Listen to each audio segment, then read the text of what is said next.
আয়েশার সঙ্গে আলীর যুদ্ধ করালো তওমাতুল জান্দাল নামক জায়গাতে। মা আয়েশা বসেছিলেন উটের পিঠে, এজন্য ইতিহাস পড়ে দেখবেন এটাকে উষ্টির যুদ্ধ বলা হয় বা জঙ্গে জামাল বলা হয়। কি বলা হয়?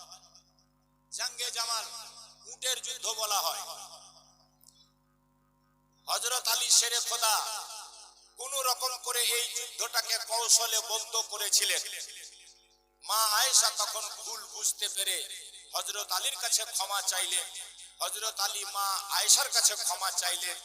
মা আয়েশাকে সসম্মানে পাঠিয়ে দেওয়া হলো মদিনা। আর হযরত আলী শেরে খোদা চলে গেলেন সপরিবারে কুফা। কোথায় গেলেন? জোরে বলেন কোথায়? বেরাদারে কুফাতে থাকতে থাকতে হযরত আলীকে শহীদ করা হলো। 40 হিজরি হযরত আলী শেরে খোদার বয়স 63 বছর। কুফাতে থাকতে থাকতে হযরত আলী শেরে খোদা মাওলা আলী ফজরের আজান শুনে নিজের বেটা ইমাম হাসানকে বললেন, হাসান চলো বেটা মসজিদে যাই। দুশমনরা রাস্তাতে তাক করেছিল। যে মেরেছিল তার নাম হলো আব্দুর রহমান ইবনে মুলজিম। সে বিশমাখা তলোয়ার নিয়ে রাস্তাতে বসেছিল। হযরত আলী শেরে খোদার উপরে আক্রমণ করে দিল। হযরত আলীর কপালে সে তলোয়ার লাগলো, কানপাট্টি পর্যন্ত কেটে গেল। হযরত আলী ধরাশয়ী হয়ে গেলেন। মসজিদে পৌঁছাবার আগে রক্তে রক্তাক্ত হয়ে গেলেন। লোকেরা আব্দুর রহমান ইবনে মুলজিমকে ধরে নিল। সঙ্গে সঙ্গে তাকে কতল করতে চেয়েছিল। মাওলা আলী বলেছিলেন, যে আমাকে আক্রমণ করেছে তার বদলা যদি আমি বেঁচে থাকি তো আমি নিব, না হয় তোমরা আমার ইন্তেকালের পর সে যটা আঘাত করেছে তটা আঘাত করে তাকে মারবা, তার বেশি মারবা না। বন্ধুগণ ভাইয়েরা, রমজান মাস 17 তারিখ হযরত আলীকে দস্ত আঘাত করা হয়। 21 তারিখে উনি ইন্তেকাল করলেন 40 হিজরিতে। বলুন ইন্না লিল্লাহি ওয়া ইন্না ইলাইহি রাজিউন। কুফার জামে মসজিদের সামনে ইমাম হাসান তিনাকে রওজা দিল, মাজার বানালো। আবার কিছুদিন পর হযরত ইমাম হাসান বাপের পরে খলিফা হলেন। মাত্র 6টা মাস ছিলেন খেলাফতের পদে। হযরতে আমিরে মুয়াবিয়ার পক্ষ থেকে আবার উস্কানিমূলক দোস্ত কিছু লোকের মাধ্যম দিয়ে হযরতে ইমাম হাসানকে বলা হলো, তোমার আব্বাজান থাকতে হযরতে উসমান গনির রক্তের বদলা নেওয়া হয়নি, এখন আমরা তার বদলা চাই, বদলা চাই। ইমাম হাসান দেখলেন আরেকবার একটা যুদ্ধ লেগে যাবে। কুফার লোককে তিনি ডাক দিলেন, কি করবে বলো? আমিরে মুয়াবিয়া ব্যাপক সৈন্য নিয়ে আসছে কুফার দিকে। তখন কুফার লোকেরা হযরত ইমাম হাসানকে ধোঁকা দিয়ে দিল। ইমাম হাসানের সাথ ছেড়ে দিল। ইমাম হাসান বললেন, শুকর আলহামদুলিল্লাহ, ভাগ্যিস আমি যুদ্ধের ময়দানে বেরিয়ে যাইনি, আর নচেত কুফার লোকেরা যেভাবে আমার সাথ ছাড়লো, আমাকে ধোঁকা দিল। যদি যুদ্ধের ময়দানে গিয়ে ধোঁকা দিত তাহলে আরো সর্বনাশ হয়ে যেত। আমিরে মুয়াবিয়াকে উনি ডেকে পাঠালেন। মাত্র 6 মাস খলিফা থাকার পরে বাপের পরে হযরত ইমাম হাসান রাদিয়াল্লাহু তাআলা আনহু খেলাফত সম্পূর্ণ সঁপে দিলেন আমিরে মুয়াবিয়াকে। কিছু শর্তের উপরে সঁপে দিলেন। সঁপে দেওয়ার পর সপরিবারে তিনি কুফা ছেড়ে চলে গেলেন মদিনা। আর থাকবো না কুফায়, চলে যাব নানা জানের সোনার মদিনা। হযরত ইমাম হাসান চলে আসলেন মদিনাতে। বেরাদার মাত্র 9টা বছর কাটতে নাই 49 হিজরি আসতে আসতে 45 বছর বয়স। হযরত ইমাম হাসান শুয়ে আছেন নিজের বাড়িতে। হঠাৎ স্বপ্ন যোগে স্বপ্ন দেখতে পেলেন, তিনার চোখের মাঝখানে লেখা আছে কুল হু আল্লাহু আহাদ আল্লাহুস সামাদ। সকালবেলা বিছনা থেকে উঠলেন, বাড়ির সবাইকে জমা করে বললেন, ওগো আমার আহলে পরিবার, আজ রাত্রি বেলা আমি একটা স্বপ্ন দেখেছি। আমার 2 চোখের মাঝখানে লেখা আছে কুল হু আল্লাহু আহাদ আল্লাহুস সামাদ। এই স্বপ্নের মানে যদি কেউ জানো তো তোমরা বলো। সবাই বলছে, হুজুর এ তো কোরআনের আয়াত লেখা ছিল আপনার 2 চোখের মাঝখানে, এমন তো কিছু খারাপ স্বপ্ন নয়। তবে সাহাবী রাসূল হযরতে সাঈদ ইবনে মুসাইয়িব যার নাম ছিল, তিনাকে জিজ্ঞেস করা হলো, হুজুর এই স্বপ্ন দেখলে কি হতে পারে? তখন তিনি একটা লম্বা নিঃশ্বাস ছাড়লেন। ছাড়ার পরে বললেন, যদি হযরত ইমাম হাসান এই স্বপ্ন দেখে থাকেন তাহলে ইমাম হাসান আর দুনিয়াতে বেশি দিন না। স্বপ্ন যারা দেখে তারা বেশি দিন দুনিয়াতে বাঁচে। হযরত ইমাম হাসান তখন সব কথা বোনকে খুলে বলতেন, যেই বোন জাইনাবের হাতে আমি তো অনেক কথা আপনাদের সামনে ছেড়ে দিয়েছি বাবা, আমার নবীর পরে মাত্র 6 মাস পরে মা ফাতেমা যখন দুনিয়া ছেড়ে যাচ্ছিলেন, তো মা ফাতেমা হাসানকে হুসেনকে জাইনাবের হাতে তুলে দিয়েছিলেন, আর বেটি জাইনাবকে বলেছিলেন, মা যদিও তুমি তাদের বোন, আর যদিও তুমি তাদের চাইতে বয়সে ছোট রে মা জাইনাব, তবুও তুমি মায়ের মতো করে আমার 2 ছেলেকে দেখবা, এদের জীবনে অনেক কষ্ট আছে বেটি, কোনোদিন তুমি সাথ ছেড়ে দিবা না। সেই দিন থেকে মায়ের কথায় বোন জাইনাব ইমাম হাসান হোসেনকে দেখাশোনা করে আসছে। আজকে তারা এত বড় হয়ে গেছে, তাদের পরিবার বাল বাচ্চা হয়ে গেছে, তবুও মা জাইনাব জীবনে কোনোদিন ভাইদেরকে ছেড়ে দেয়নি, ভুলে যায়নি। বিশেষ করে হযরত ইমাম হাসান হোসেন সব কথা বোন জাইনাবকে বলতেন, জাইনাব নিজের কথা তাদের সামনে শেয়ার করতেন। আজ বোন জাইনাবকে বললেন, জাইনাব আমি নানাজির মুখে শুনেছিলাম আমাকে বিষ পান করা হবে, আমার স্বপ্ন যদি সত্যি হয় আমি নাকি বেশি দিন দুনিয়াতে নাই, তাহলে তুমি লক্ষ্য করবা আমাকে খাবারের মধ্যে যেন কেউ বিষ দিতে না পারে। বেরাদার বন্ধুগণ ভাইরা, মা জাইনাবের জন্য সবকিছু টেস্ট করে তারপরে ভাইকে খেতে দেয়, তবে কপালে লেখা অদৃষ্টে লিখনি কেউ খন্ডাইতে পারবে না, পারেনি বাবা। আল্লাহ কলম মেরে দিয়েছিল দুশমন বিষ দিবে আমার হাসানকে, হাসান বিষকে দুনিয়া ছাড়বে। আল্লাহর দরবারে আত্মার জগতে এটাই ওয়াদা ছিল। আমার মাবুদ মাওলা যখন নবীদের সাহাবীদের আলে নবীর সবার আমার আপনার রূহকে বানিয়েছিলেন, তখনই আল্লাহ তাআলা ওয়াদা নিয়ে নিয়েছিলেন ইমাম হাসান হোসেনের কাছ থেকে। আল্লাহ তাআলা নবীদের রূহকে জিজ্ঞেস করেছিলেন, ও পয়গম্বর নবীরা বলো তোমরা আমি আল্লাহ আমাকে রাজি করার জন্য কোন নবী কোন পয়গম্বর আছো, দুশমন তাকে আগুনে ফেলবে আর সে আগুনে গিয়ে আমার প্রশংসা করতে থাকবে। হযরতে খলিলুল্লাহ ইব্রাহিম বলেছিলেন, মাবুদ লাব্বাইক আমি হাজির আছি আল্লাহ, নমরুদ আমাকে আগুনে ফেলবে, আমি আহা পর্যন্ত করব না, শুধু তোমার জিকির জিকির জিকির করে যাব। বলুন সুবহানাল্লাহ, জোরে বলবেন। আল্লাহ তাআলা বলেছিলেন আবার নবীদের রূহকে, ওগো পয়গম্বরদের রূহরা, ওগো নবীদের রূহরা বলো আমি আমার মাহবুব বান্দাদেরকে পরীক্ষা করব, আপন বেটাকে বনবাস দিতে বলবো, কে পারবে বনবাস দিতে বলো। আবার ইব্রাহিমের রূহ দাঁড়িয়েছিল, লাব্বাইক আল্লাহ আমি আমার বেটা ইসমাইল আর হাজেরাকে তোমার হুকুমে বনবাস দিয়ে আসবো। আল্লাহ তাআলা আবার বললেন আমি আমার পরীক্ষা করব, নবীদের মধ্যে কে আছো বলো, নিজের যুবক ছেলেকে আমার রাহে কুরবানি দিতে প্রস্তুত হবে। আত্মার জগতে ওয়াদা হয়ে গেছিল, দুনিয়াতে এসে শুধু পালন হচ্ছিল। ইব্রাহিম খলিলুল্লাহ আবার বলেছিল, লাব্বাইক আল্লাহ আমি আছি তোমার খলিলুল্লাহ, নিজের বেটা ইসমাইলকে তোমার রাহে জবাই করতে যাব। আল্লাহ বললেন আমার কোন পয়গম্বর আছো বলো, তাকে মাছে গিলে ফেলবে, খেয়ে নিবে, আর সে মাছের পেটে গিয়ে আমার জিকির করবে। হযরতে ইউনূস নবী বলেছিলেন, লাব্বাইক আল্লাহ মাছ আমাকে গিলে ফেলবে, আমি আহা পর্যন্ত করব না, আমি তার মধ্যে গিয়ে তোমার জিকির করতে থাকবো। এইভাবে আল্লাহ এক একজন পয়গম্বর নবীর কাছে ওয়াদা নিচ্ছেন, আবার বলছেন আমার পয়গম্বর আমার নবীদের মধ্যে কে আছো বলো, তাকে দুনিয়াতে আমি পাঠাবো, আর সে দুনিয়াতে যাওয়ার পরে তার কওম তাকে চিনবে না, তার রাস্তাতে কাঁটা বিছাবে, সে কাঁটার উপর দিয়ে হাঁটবে আর তাদেরকে দুয়া দিবে।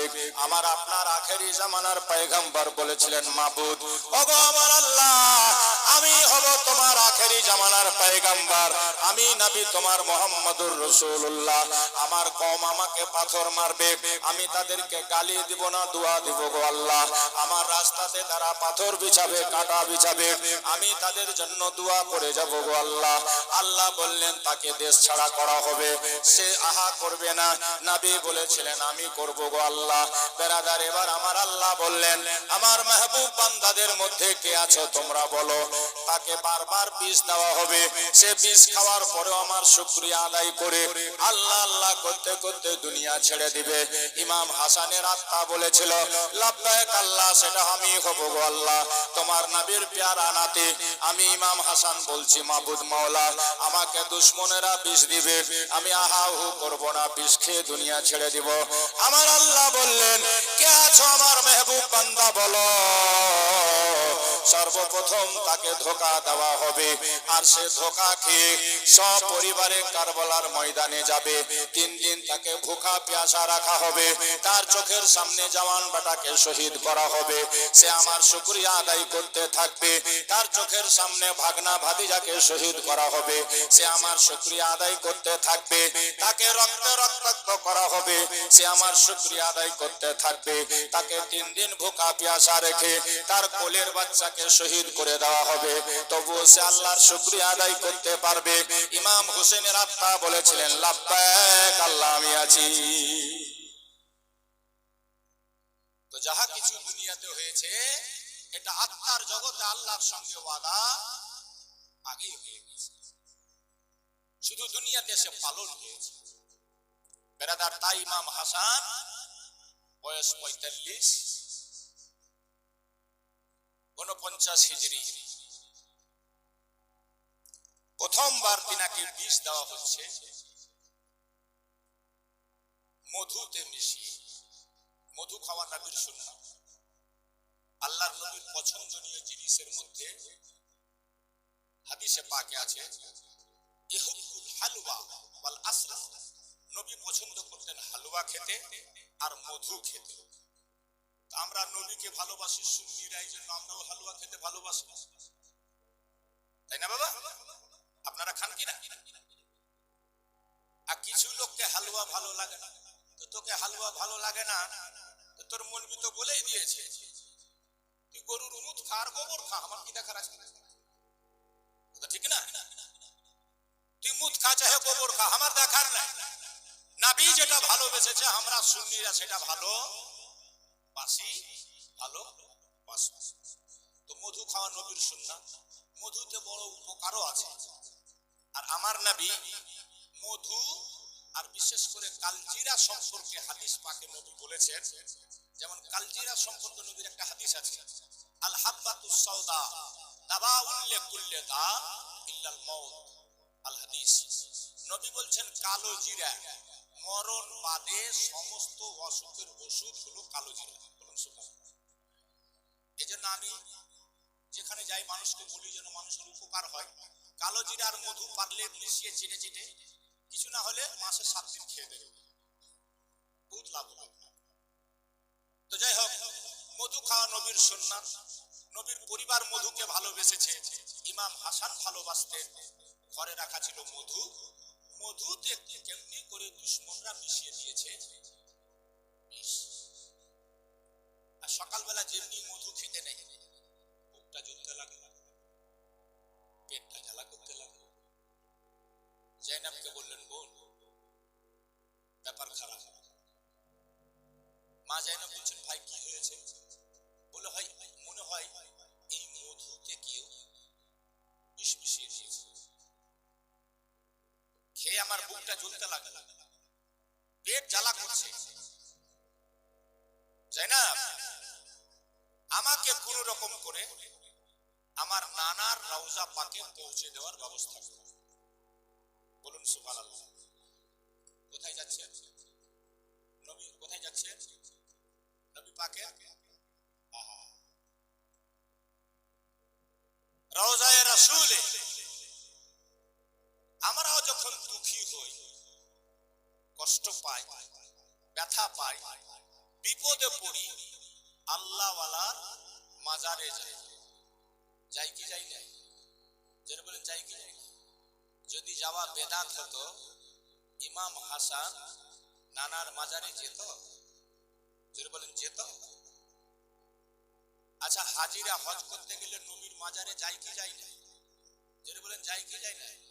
কেউ তো খুশি হয়ে যায়, আর কেউ মজবুরিতে, কিন্তু যেতে হবে। আর গিয়ে ওখানে নবীকে সালাম জানাতেই, হ্যাঁ, আর কোনো বসার চান্স নেই, সবাই কিন্তু দাঁড়িয়ে দাঁড়িয়ে ফের সালাম জানাবে। কথা ঠিক বলছি না ভুল? আপনাদের মধ্যে গেছেন কেউ উমরা করতে, হজ করতে কেউ গেছেন? আছেন কেউ? হাত উঠান। মাশাআল্লাহ। ওখানে দাঁড়িয়ে সালাম করতে হয় না বসে বসে?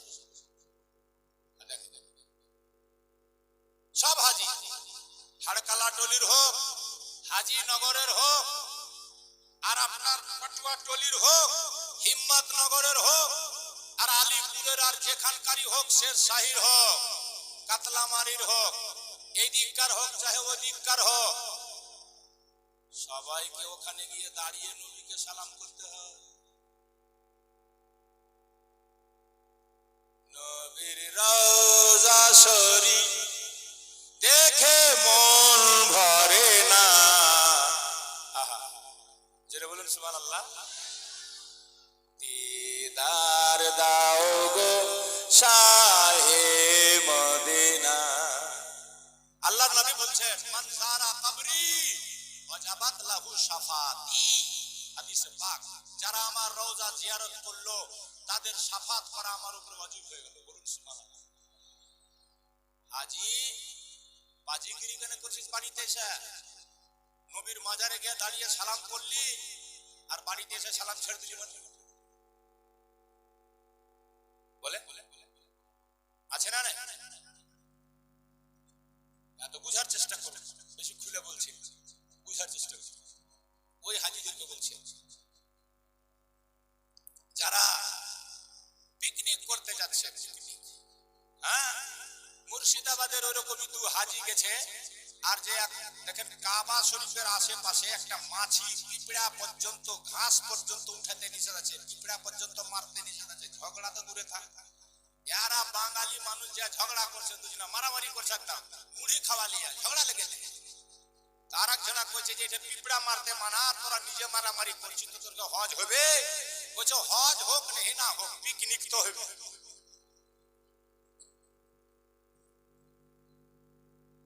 তো পয়সা ছিল, মক্কা গেছে পিকনিক করতে। সবাই হাজি হতে পারে না। যার দিলে নবীর মোহব্বত ভালোবাসা নেই সে হাজি হবে না, আর পিকনিক করা হবে। বলছিলাম ব্রাদার বন্ধুগণ, বাবাজি, ভাই মা বোন, আমার নবীর জানের জান মা ফাতেমার কলেজার টুকরা ইমাম হাসানকে প্রথমবার বিষ দেওয়া হলো মধুতে।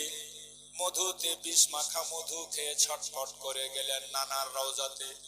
নবী পাকের রওজা ধরে ইমাম হাসান আরজ করে, নানা জান, ওগো আমার নানা, আমি তোমার জানের জান, আমি তোমার হাসান গো নানা, আমাকে দুশমন মারার জন্য বিষ দিয়ে দিয়েছে নানা, আমি তোমার নিশানি গো নানা, আমরা দু ভাই তোমার বাগানের দুটা ফুল ফুটেছিলাম নানা, দুনিয়ার মানুষ আর পছন্দ করতে পারে না নানা, আমাকে বিষ দিয়ে দিয়েছে নানা, আমি এই বিষের জ্বালা সহ্য করতে পারছি না নানা।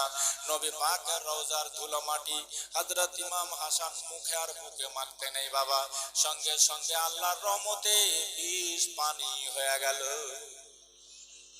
জোরে বলো, কেন হবে না? আমার নবীর রওজা। এই জন্য তো কেউ বলেছে, মদিনার মাটি পেলে চোখে দিতাম সুরমা বলে, তবে আমি পেতাম সান্ত্বনা গো নবিয়ানা, এ দেশে আর ভালো লাগে না, এ দেশে আর ভালো লাগে না গো নবিয়ানা, মন যেতে চাই সোনার মদিনা,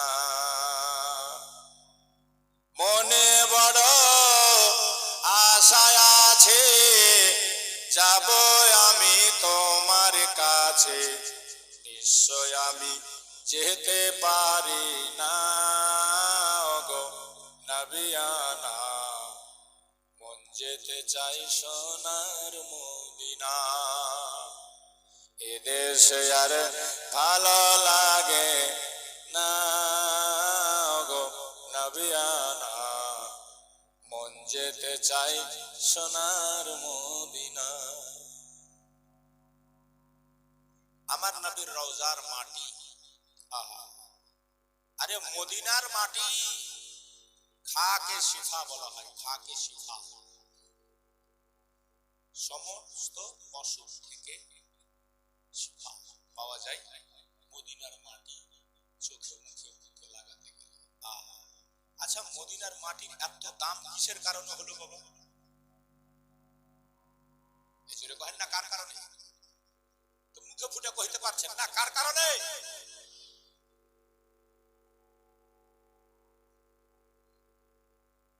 আল্লাহ তাআলা কোরআন পাকে একটা শহরের কসম খেয়েছে, সেই শহরটার নাম হলো মক্কা। কি নাম? জোরে কহে। আল্লাহ বলছেন লা উকসিমু বিহাযাল বালাদ ওয়া আনতা হিল্লুম বিহাযাল বালাদ। কোরআন পাক উঠিয়ে দেখবেন আল্লাহ বলছে হাবিব, এই তুমি যে শহরে থাকো আমি আল্লাহ সেই শহরের কসম উঠালাম, সেই কসম সেই শহরের কসম করে বলছি হাবিব, এ বেরাদার আমার নবী পাক কে ছিলেন দেখেন, যার সাদকাতে দুনিয়া তৈরি করেছেন আমার আল্লাহ। নবী মক্কাতে তো আল্লাহ মক্কার কসম খাচ্ছে, নবী চলে গেলেন মদিনা তো সোনার মদিনা বানিয়ে দিল।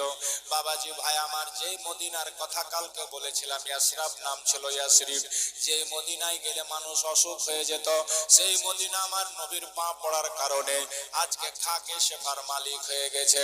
রহমতের জায়গা, বরকতের জায়গা, শান্তির জায়গা মদিনা হয়ে গেছে একমাত্র আমার নবীর বরকতে। কার বরকতে? এই জোরে কহেন কার বরকতে? যদি নবীর কারণে মদিনার মাটির এত দাম হয়, তো নবীর কত দাম হবে? নবীর দাম কেউ লাগাতে পারবে? জোরে বলে লাগাতে পারবে?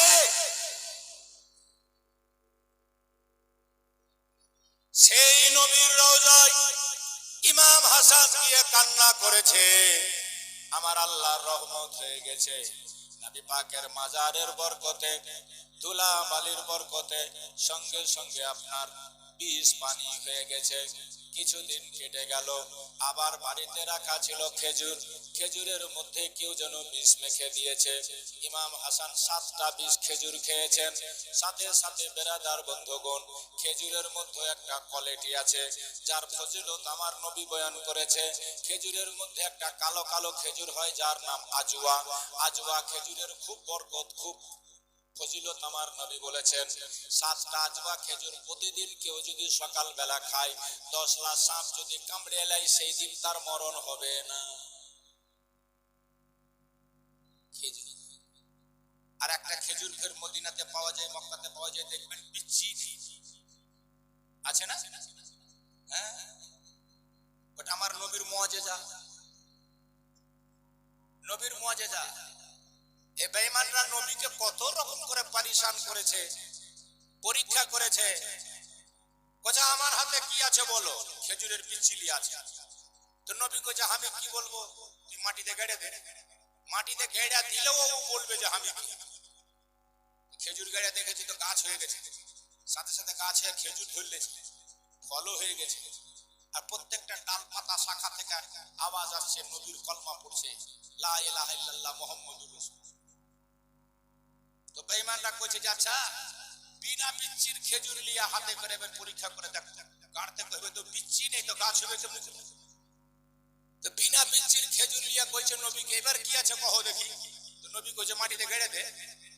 তো ফের খেজুর গেড়ে দিয়েছে, আর যেমনি গেড়েছে তেমনি গাছ হয়ে গেছে, বিনা বিচ্ছিতে গাছ। ওই জন্য এখন পর্যন্ত ওই খেজুর নবীর ইশারাতে যে খেজুরের গাছ হয়েছিল, এখন পর্যন্ত ও খেজুরে দেখবেন খায়া হাজি সাহেবরা লিয়ে আসে। আমি কদিন আগে দেখলাম একটা উমরা হাজি আমাকে দিয়ে গেল, তো খাচ্ছি, এর আগেও খেয়েছি, আপনারাও খেয়া হয়ে দেখে হবে। বিনা বিচ্ছির খেজুর পাওয়া যায় কিনা? যদি বলেন পাওয়া যায় কিনা? এটা আমার নবীর মুআজিজা, এখনো আছে। তারপরেও বেঈমান বুঝিয়ে না। আবু জেহেলের ভিতর কিছু মাননেওয়ালা সন্তান দুনিয়াতে থাকবে কি থাকবে না? আবু জেহেল দেখা মানেনি, এরা না দেখা মানে না। ওই জন্য গরুর মুখে গোসল করতে কইছে। কেমন আন্ধা কানা হয়েছে এরা বুঝাইলে। হ্যাঁ, তো খুব হুঁশিয়ার থাকবে। লেকচার শুনা বক্তব্য শুনা পাগল হয়ে যায় না, খালি আসল জড়ে পৌঁছাবার চেষ্টা করুন। যার এতটা বড়কা মৌলবি গরুর পেশাবে চাদর খেঁচা নামাজ পড়তে কইছে, ও আগামী দিন আর কি কইতে পারে গো? হ্যাঁ কহেছে নাপাক অবস্থায় কোরআন পড়া যাবে, বলুন নাউজুবিল্লাহ। কহেছে মেয়েরা মাসিক অবস্থায় ঈদগাহের ময়দানে যায় ঈদের নামাজ পড়বে, বলুন নাউজুবিল্লাহ। মাথা টাথা আছে কি নেই? ব্রেন আছে না সব শেষ? মাসিক অবস্থায় বলে মেয়েরা যে নামাজ পড়বে।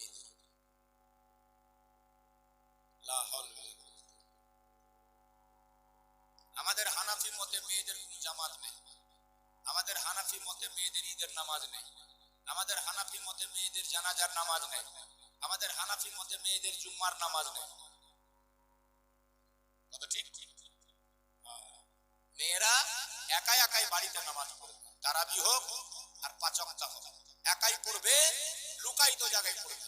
আর যদি মেইয়া ছেলে মসজিদে যেতে লাগে তাহলে ও মসজিদে ভিড় কত হবে?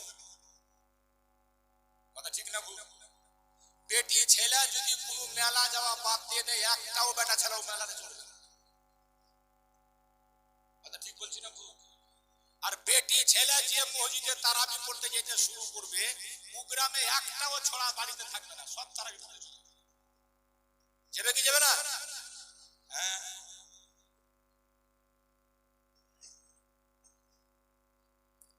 যাই হোক, আল্লাহ পাক যেন আমাদেরকে বাঁচায়, সকলে বলুন আল্লাহুম্মা আমিন। বড় ফিতনার যুগ চলছে, বড় ফিতনার যুগ। এই যে ইউটিউব ফেসবুকে মানুষ দেখে পাগল হয়ে গেছে বক্তব্য শুনা। খবরদার পাগল হবেন না। আমি হই আর যেই হই, আগে তাকে যাচাই করবেন, বাছাই করবেন, দেখবেন যে আমার নবীর ভক্তি, ভালোবাসা, প্রেম, সালাম, মহব্বত, দুরূদ এর ভিতরে আছে না নাই? ইমাম হাসান হোসেনের মহব্বত আছে না নাই? ইমাম বুজরুগানে দ্বীন আউলিয়ায়ে কেরামের ভালোবাসা এর ভিতরে আছে না নাই? তারপরে ওর কথা মানবে? আচ্ছা, খবরদার, খুব হুঁশিয়ার। এখন মোবাইল হয়ে আমাদের ঘরের ছেলেরা পথভ্রষ্টদের কথা শুনে, ওয়াজ শুনে, বক্তব্য শুনে বরবাদ হচ্ছে, বরবাদ। আল্লাহ বাঁচাই। এটা আখেরি জামানা, ঈমান যাওয়া। নবী বলেছেন হাতে আগুন রাখা সহজ হবে, ঈমান রাখা সহজ হবে না। কেউ মোবাইলে শুনে ঈমান হারাইবে, কেউ টিভিতে দেখে ঈমান হারাইবে, কেউ ফেসবুক দেখে ঈমান হারাইবে, কেউ ইউটিউব দেখে ঈমান হারাইবে। সকালে মুসলমান থাকবে, বিকালে বেঈমান হয়ে যাবে। আল্লাহ যেন আমাদের আখেরি জামানাতে ঈমান বাঁচিয়ে রাখে। সকলে বলুন আল্লাহুম্মা আমিন। জোরে সোরে বলুন আল্লাহুম্মা আমিন। একবার দূরে সরে পড়লেন, আমি একটু গলাটা ভিজাই। আল্লাহ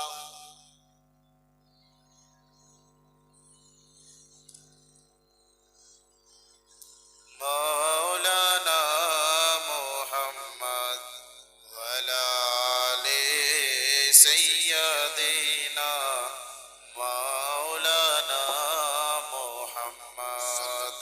আল্লাহুম্মা সাল্লি আলা সাইয়্যিদিনা মাওলানা মুহাম্মদ ওয়ালা আলি সাইয়্যিদিনা মাওলানা মুহাম্মদ। বাবাজি ভাইরা, আমি কি বলছিলাম? ইমাম হাসানকে প্রথমবার বীজ দেওয়া হলো কিসে? এখনই ভুলে গেলেন। দ্বিতীয়বার খেজুরে। দ্বিতীয়বার খেয়েও নবীর মাজারে গেছেন, ধুলোবালি মুখে বুকে মেখে দোয়া করেছেন, সাথে সাথে বিষ। যেটা বলেন বিষ। সুবহানাল্লাহ। তারপরে আগে কি হলো দেখেন। এইভাবে 5 থেকে 7 বার উনাকে বিষ দেওয়া হয়েছে। বলেন কবার? যেটা বলেন কবার? 5 থেকে 7 বার। কোন ডাক্তারখানায় যায়নি, কোন কবিরাজের কাছে যায়নি, কোন ঝাড়ফুঁকুয়ার কাছে যায়নি, গেছে ডাইরেক্ট কোথায়? নবীর মাজারে। একটা মাসলা এখানে বলে দিই, আমার মা বোনরা এগুলো বিষয়ে খুব দুর্বল। মানে যদি কিছু হয়, ওষুধ খায় ভালো হয় না, কাউরির কাছে শুনলো যে অমুক জায়গাতে একটা গুন্নি আছে, গুন্নি। গুন্নি বুঝেন না? মশলাটা মুফতি সাহেবকে জিজ্ঞেস করে নিবেন, আমি ছোট মুখে বড় কথা বলছি। গুন্নির কাছে যাওয়া হারাম, হারাম, হারাম। যারা গেছেন তাদেরকে তওবা করে নিতে হবে, তওবা। গুন্নির কাছে কিছু কিছু গুন্নিরা মানুষের ঈমান পর্যন্ত হারিয়ে দেয়। উল্টা পাল্টা মিথ্যা কথা বলে গণনা করে আর কালী থানে পূজা পর্যন্ত করায়, চালার ভাষায় কি কি করে, এগুলো শিরকি কাজ করিয়ে মানুষের ঈমান ধর্ম কেড়ে নেয়। এজন্য ভুল করে কেউ কোনোদিন গুন্নির কাছে গণনা করতে যাবেন না। হ্যাঁ, ডাক্তারখানায় যাবেন, হাকিম সাহেবের কাছে যাবেন, আলিম ওলামার সংস্পর্শে যাবেন, কোরআনের হাদিসের কোরআনের আয়াত দিয়ে, দোয়া তাবিজ দিয়ে সমস্ত কিছু ট্রিটমেন্ট হয়, এগুলো করাবেন। গুন্নির কাছে ভুল করে গণনা করতে যাবেন না। আর যাদের উপরে বলে পীর সাওয়ার হয়, ভূত নামে জিন আসে, এগুলা হলো সম্পূর্ণ মিথ্যুক, ধোঁকাবাজ, ধোঁকাবাজ। এদের কাছে ভুল করে যেতে। কালকে আমাকে একজন ফোন করলো, আজকে রায়গঞ্জ থেকে ফোন করে বলছে যে আমাদের এলাকাতে একটা গুন্নি উঠেছে, ও মানুষের সেকেন্ডের মধ্যে অপারেশন করে পেটের পাথর বের করে দিয়েছে। বললাম তওবা, তওবা, নাউজুবিল্লাহি মিন জালিক। এগুলো ফালতু কথা, ফালতু কাজ, এগুলো কথায় কোনোদিন ধ্যান দিবেন না। এগুলো হলো আফওয়া। এই যে একবার শুনেছিলেন চাঁচলে খাজা বাবা বলে উঠে গেল, খাজা বাবা। কোন জায়গা থেকে লোক না যায়নি বাবা, আমরা মানা করেছি তো লোক করেছে, কারকে হিংসা। এখন যা দেখেন একটা পাখিও উড়ে না। খাজা বাবা শেষ। খাজা বাবা তো একটাই আছে আজমিরে, ডুপ্লিকেট খাজা বাবা কম করে হবে। কিন্তু মাইয়া গুলাকে বুঝাই কে? ও তো পুরুষকে পর্যন্ত পরেশান করতে যদি না নিয়ে যান আপনি, আছে না? হ্যাঁ, তো ওগুলাতে আফওয়াতে কান দিতে নেই। ট্রিটমেন্ট করাও, রোগ আছে দেখাও, দোয়া তাবিজ করাও, আলিম ওলামার কাছে ঝাড়ফুঁক নাও, ভালো জিনিস, এগুলো ঠিক আছে। বাকি গুন্নি কবিরাজ এগুলোর কাছে ভুল করে পীরেন যাদের উপরে সওয়ার হয়, কোন পীর সাহেব বলে ভর দেয়, এগুলোর কাছে ভুল করে যেতে। এগুলো সব ধোঁকাবাজ, বেঈমান, ঈমান হারার পদ্ধতি এগুলা। আল্লাহ পাক বাঁচায়। বলছিলাম ইমাম হাসান গেছে এখানে নয় ওখানে নয়, দারুস শিফায়ে জাহান, বিশ্বের সমস্ত রোগী যেখানে গিয়ে শেফা পায়, সে নবীর দরবারে। বলুন আহা, এজন্য তো আমরা বলি সোনার মদিনা তোমায় ভুলতে পারি না। বলেন সোনার মদিনা তোমায় বলিনি, বলবো না, বলতে পারে না।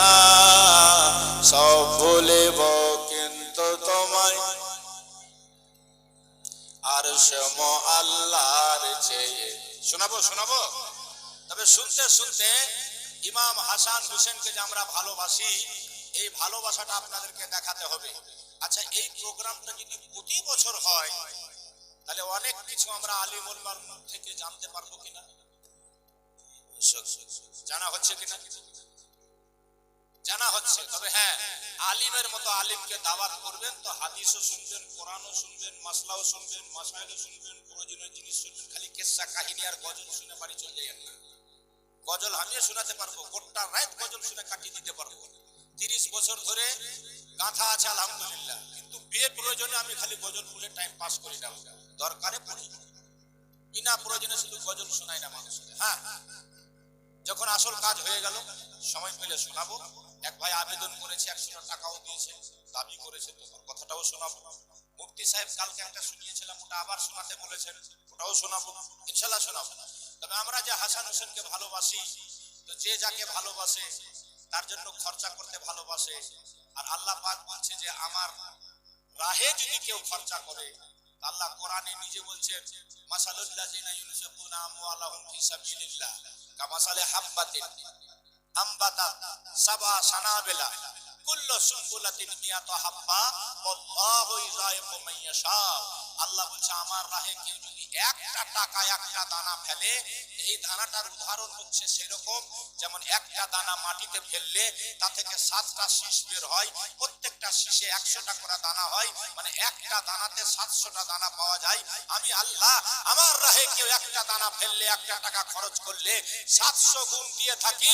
আল্লাহু ইউযাইফু মান ইয়াশা, আমি আল্লাহ যাকে চাই তাকে আরো বেশি দিয়ে থাকি। সুবহানাল্লাহ। তাই বলবো ইমাম হাসান হোসেনকে কে কতটা ভালোবাসেন। আমি টাকা আপনাদের কাছে চাইবো না, সময় বরবাদ করবো না, জীবনী শুনতে থাকেন। লোকেরা ভলেন্টিয়াররা ছেলেদের কাছে যাবে, মেয়ে ভলেন্টিয়ার মেয়েদের মুখে চাদর নিয়ে ঘুরবে, 100 200 500 1000 আল্লাহ যার মধ্যে যেরকম মহব্বত দিয়েছে, কেউ 5000ও দিতে পারে, কেউ 10,000ও দিতে পারে, গামছায় ফেলে দিবেন, সবার জন্য দোয়া হবে। ছেলেরা সাহস পাবে, প্রতি বছর এরকম প্রোগ্রাম আপনাদের শোনাতে থাকবে ইনশাআল্লাহ। গজলটা শুনতে থাকেন আর যে যা পারেন দিয়ে যাওয়ার চেষ্টা করবেন। আমি পড়ছিলাম, আমার সাথে সবাই ভালো লাগবে। সোনার মদিনা তোমায় ভুলতে পারি না, আমার প্রাণের মদিনা তোমায় ভুলিনি, ভুলবো না, ভুলতে পারি না, সব ভুলিব কিন্তু তোমায় ভুলতে পারবো না। আরশে আল্লাহর চেয়ে দামি তুমি হও, খোদার সৃষ্টিতে শ্রেষ্ঠ ভূমি তুমি হও। আরশে আল্লাহর চেয়ে গজল कहने के लिए माशाअल्लाह जज़ाकल्लाह। আরশে আল্লাহর চেয়ে দামি তুমি হও, খোদার সৃষ্টিতে শ্রেষ্ঠ ভূমি তুমি হও।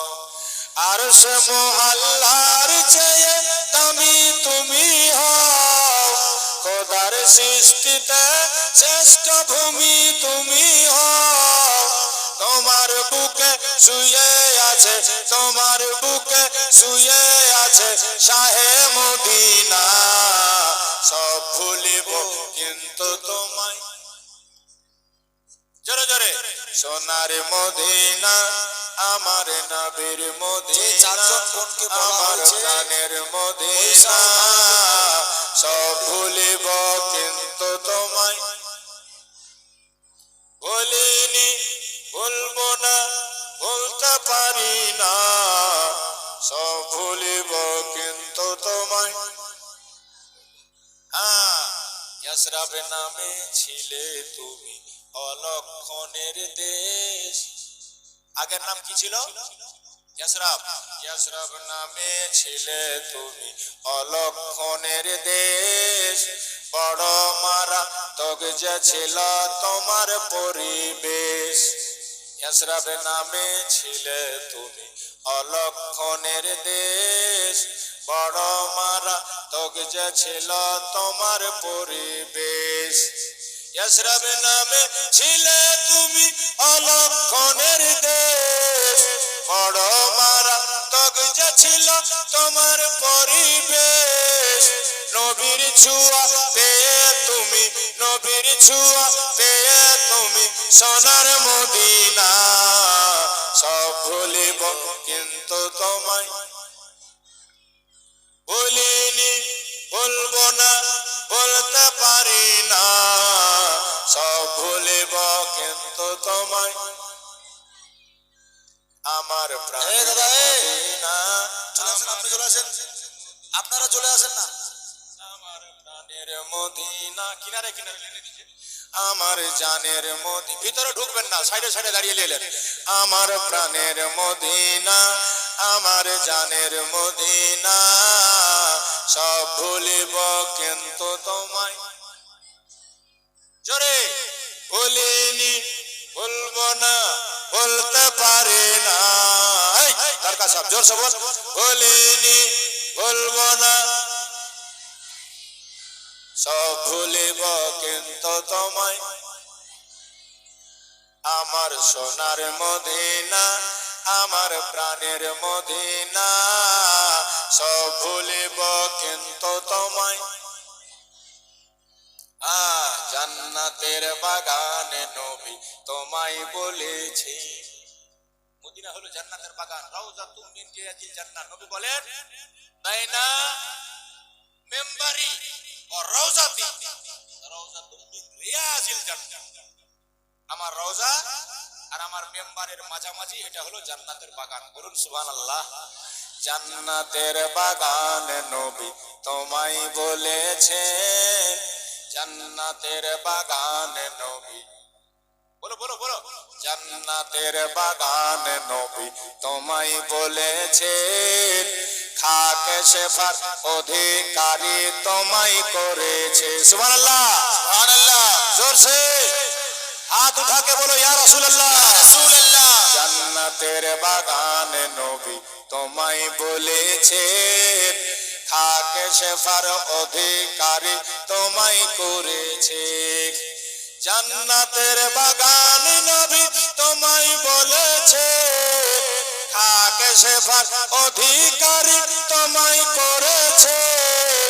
তোমার বুকে প্রবাহিত, তোমার বুকে প্রবাহিত নূরের ঝরনা, তাই ভুলিনি ভুলবো না ভুলতে পারি না।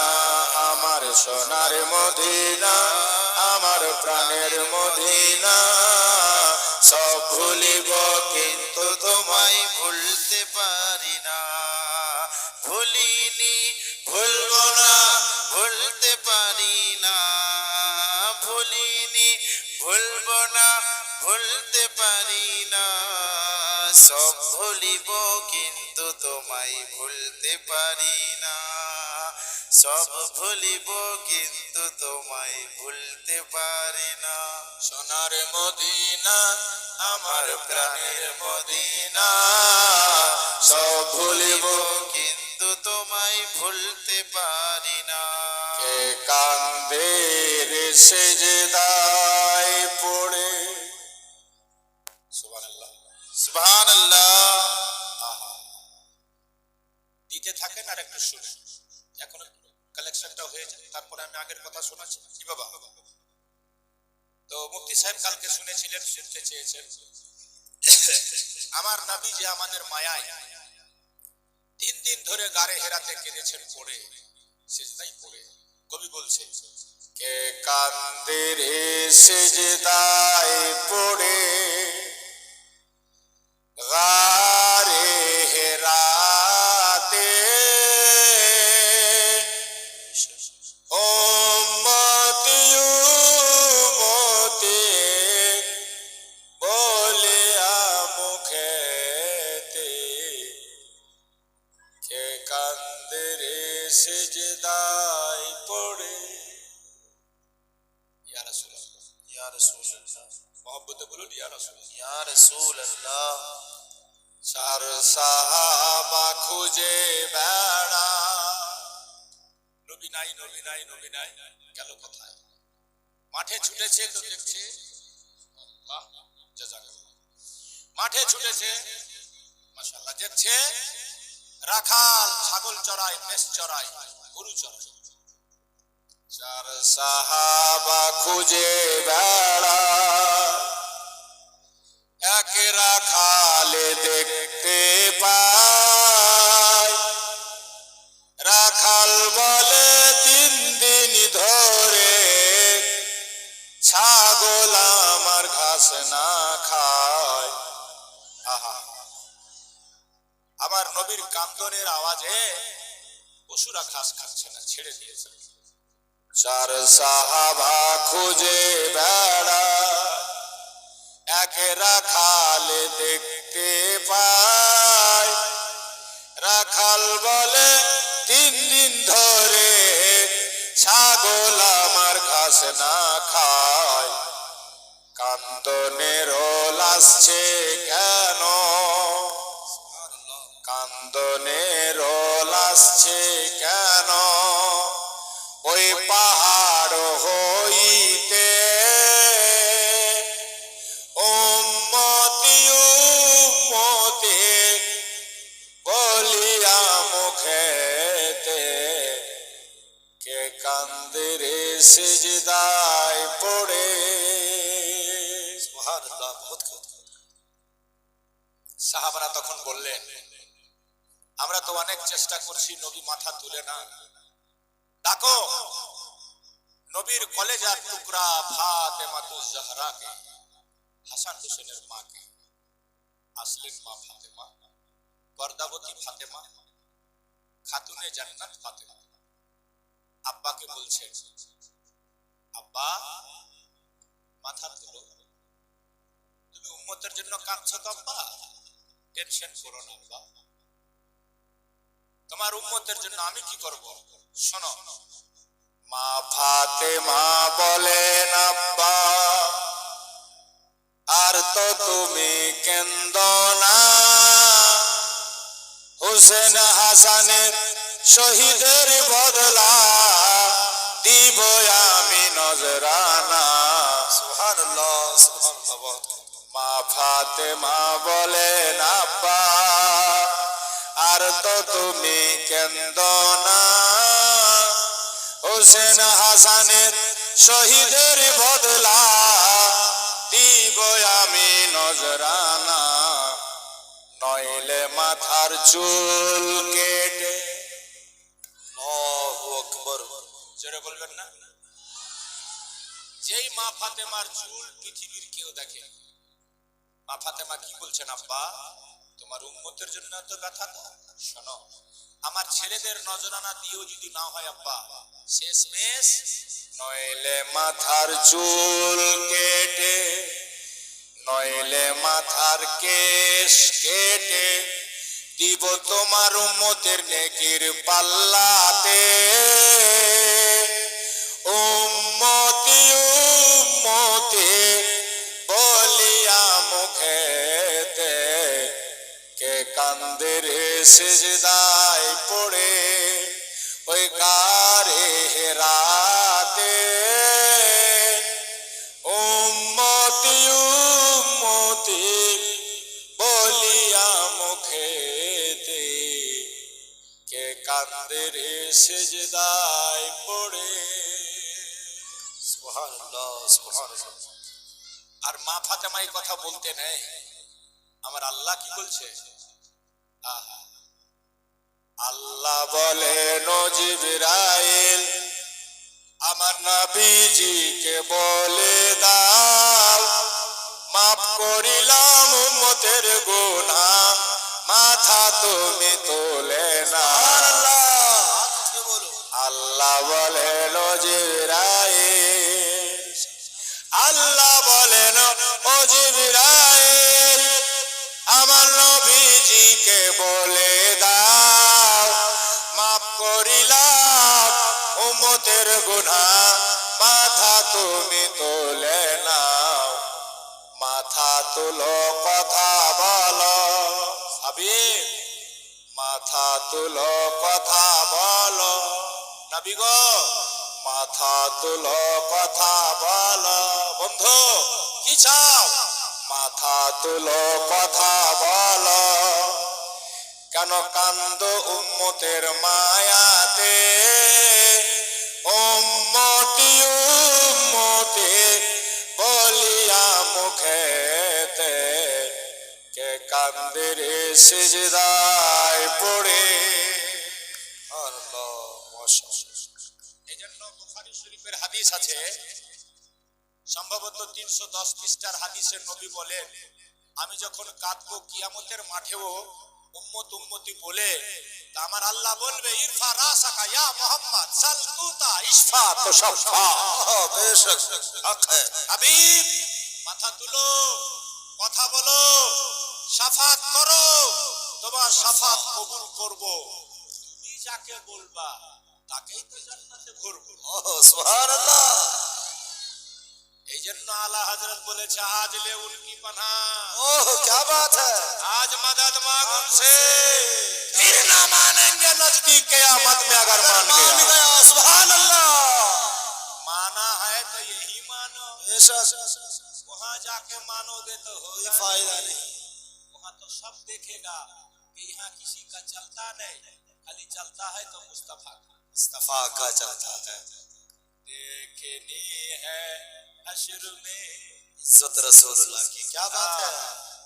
আর अरे देखनी है हश्र में इज्जत रसूलुल्लाह की, जलवा फरमा होंगे जब तलअत रसूलुल्लाह की, देखनी है हश्र में। ऐलिए सुनियो, कुछ कर सको चाहे ना कर सको, मेरे नबी पे बेशी बेशी दुरूद पढ़ के मारो। बेशक बहुत खूब। अच्छा बोलिए, दुरूद पढ़े में पैसा लगेगा? नहीं, मेहनत नहीं, कोई टाइम कुछ नहीं। दुकान जा रहे हैं, बाइक चला रहे हैं, दिल ही दिल में पढ़ते पढ़ते जा सकते हैं कि नहीं? सल्लल्लाहु अलैहि बिल्कुल वसल्लम, सल्लल्लाहु अलैहि सल्लल्लाहु अलैहि वसल्लम। कान में फुटली लगा के गाना ना सुन के, किसी लड़की से हिस फीस ना करते करते, अगर नबी पे दुरूद पढ़ते पढ़ते आप कलियाचक पहुंच गए, रास्ते में मौत आ गई, तो जन्नत में जाओगे कि नहीं? बिल्कुल हक है, जन्नत हो जाएगा। क्या करे है छोड़ा सब हो? बागीचा में जाके कैसे ऐसे करे है? बागीचा में अकेला अकेला ऐसे।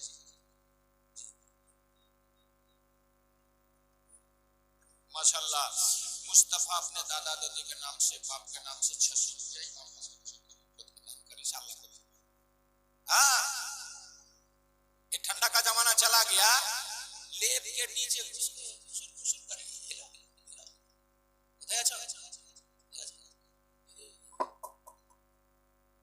ये दुनिया धोखाबाज है, कितनों को धोखा दे दिया, कितनों को। और आजकल किसी के चक्कर में मत पड़ना, तुम जैसे कितनों को वो घुमा रही है हेलो हेलो करके, मिस कॉल दे करके। तुम ना समझो कि हम ही एक जानू है, खाली एक बार कह दिया जानू, क्या बात है,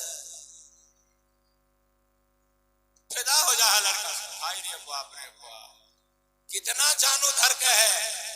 ये दुनिया धोखाबाज है, इसीलिए मेरे आका ने फरमाया फत्तकुद दुनिया वत्तकुन निसा। क्या बात है, हक है। दुनिया से बचो, औरत से बचो, औरत से। ये औरत तुमको बर्बाद कर देगी। क्या समझते हो? बड़े बड़ों को बिगाड़ दिया, बड़े बड़ों को बर्बाद कर दिया।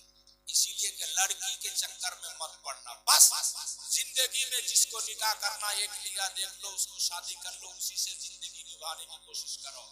फिर किसी की तरफ ताको नहीं, ताको नहीं, हेलो नहीं, जानू नहीं, इस नहीं, इस नहीं, सब कर। ভালো যদি বাঁচতে হয় নবীকে বেশো, মন যদি দিতে হয় নবীকে দিও। তোমার দুঃখ যাতনা যিনি সইতে পারে না, কিয়ামতের দিন উম্মতের কষ্ট আমার নবী সহ্য করতে পারবে না। মুস্তাফা কাঁদবে, নবী কাঁদবে, কার জন্য? আমার আপনার গুণে, আমার আপনার মতো গুনেগারের। कोई छोड़ी रोएगी हमारे लिए? बोलो, सब छोड़ी भाग जाएगी। जिसके चक्कर में तुम बाप माँ को छोड़ दे हो, जिसके चक्कर में रात रात गुजर देते हो, कोई होगा काम देगा? सुनो, कौन काम देगा? उसी से प्यार करो, कभी बेवफा ना हो जो, उससे प्यार करो। जिसने कभी किसी को धोखा नहीं दिया, अपना तो अपना दुश्मन को भी नहीं, वो नबी, उसको दिल लगा, उससे प्यार कर, उससे मोहब्बत कर। তোমার দুঃখ যাতনা যিনি সইতে পারে না, তোমার দুঃখ বেদনা যিনি সইতে পারে না, সেই নবীজির নামেতে মিলাদ করিও। মন যদি দিতে হয় নবীকে দিও, ভালো যদি বাঁচতে হয় নবীকে বেশো, প্রেম যদি করতে হয় নবীকে করো, লাভ যদি করতে হয় নবীকে করো। সুবহানাল্লাহ। নবীর সঙ্গে মহব্বত করে মরো। খোদার কসম বলছি, আমার আকা বলেছেন মান সাল্লা আলাইয়া ওয়াহিদা सल्लल्लाहु अलैहि वसल्लम। जो एक मर्तबा मेरे ऊपर दरूद पढ़ता है, अल्लाह साथ ही साथ उसको कहता है सलाम। जोर से बोलो। और नबी ने फरमाया, जो दुनिया में सबसे ज्यादा दुरूद पढ़ के मरेगा, क़यामत में वो सबसे ज्यादा मेरे करीब रहेगा। ओह सुभान अल्लाह। ए मेरी माँ, ए मेरी बहन, ए मेरी खाला, ए मेरी भाभी, ए मेरी नानी, ए मेरी दादी, अगर नबी से करीब रहना चाहती है क़यामत में, तो ज्यादा घर में बैठ के दुरूद पढ़ेगी, बाजार में कम जाएगी, मार्केट में कम जाएगी, रास्ता में कम घूमेगी, देहड़ी में बैठ के बीड़ी नहीं बांधेगी, घर के दरवाजे में बैठती है, ए फेरीवाला, ए बीड़ीवाला, ए चूड़ीवाला, थाम थाम थाम, ऐसे करे कि नहीं? सब कौन फैसला था? बीड़ी बांधती है तो बांधना, पर्दे में बैठ के बांध, सबको देखेगा क्या मतलब? ये सब बेकार है, धोखा है दुनिया, धोखा। इस धोखे की दुनिया से जितना बच सको बचो, अल्लाह बचाए। एक बार और दुरूद पाक पढ़ लीजिए, हम आगे बढ़ते हैं। अल्लाहुम्मा सल्ले अला सय्यिदिना मौलाना मुहम्मद वला आले सय्यिदिना मौलाना मुहम्मद सल्लल्लाहु अलैहि वसल्लम। बाबा जी भाईरा, মা ও বোনেরা, বলছিলাম তা ইমাম হাসান রাদিয়াল্লাহু তাআলা আনহুকে ৫-৭ বার বিষ দেওয়া হলো। বিষ খেয়ে নবীর মাজারে গেল, আমার নবীর মাজারে রওজা পাকের ধুলা বুকে মুখে মাখলো, আল্লাহর রহমতে বিষ পানি হয়ে গেল। দুশমনরা যারা বিষ দিচ্ছে বাবা, তারা বসে বসে পরামর্শ করছে, ইমাম হাসানকে যতবার বিষ দাও না কেন, যদি হাসান নানার মাজারে চলে যায় বিষ আর কাজ করবে না। এই জন্য এমন কিছু বুদ্ধি আঁকতে হবে, ইমাম হাসান যেন উঠে তার নানার মাজারে যেতেই না পারে, তাহলে সে মারা যাবে, তাহলে সে দুনিয়া ছেড়ে দিবে। এই জন্য দুশমনরা এবার বুদ্ধি করেছে, তরল পদার্থে পানি জাতীয় জিনিসের মধ্যে জহরে হলাহল মিলাতে হবে, এমন মারাত্মক বিষ মিশাতে হবে যেই বিষ খেলে মানুষের অন্তর ঠিক থাকে না, মানুষের কলজা ঠিক থাকে না, মানুষের নাড়ি ভুঁড়ি পর্যন্ত থাকে না, কেটে বেরিয়ে যায়। সেই বিষটার নাম হলো হীরক চূর্ণ। এই বিষটার নাম কি? হীরার গুড়া। হীরার গুড়া, হীরা। দেখেছেন হীরা?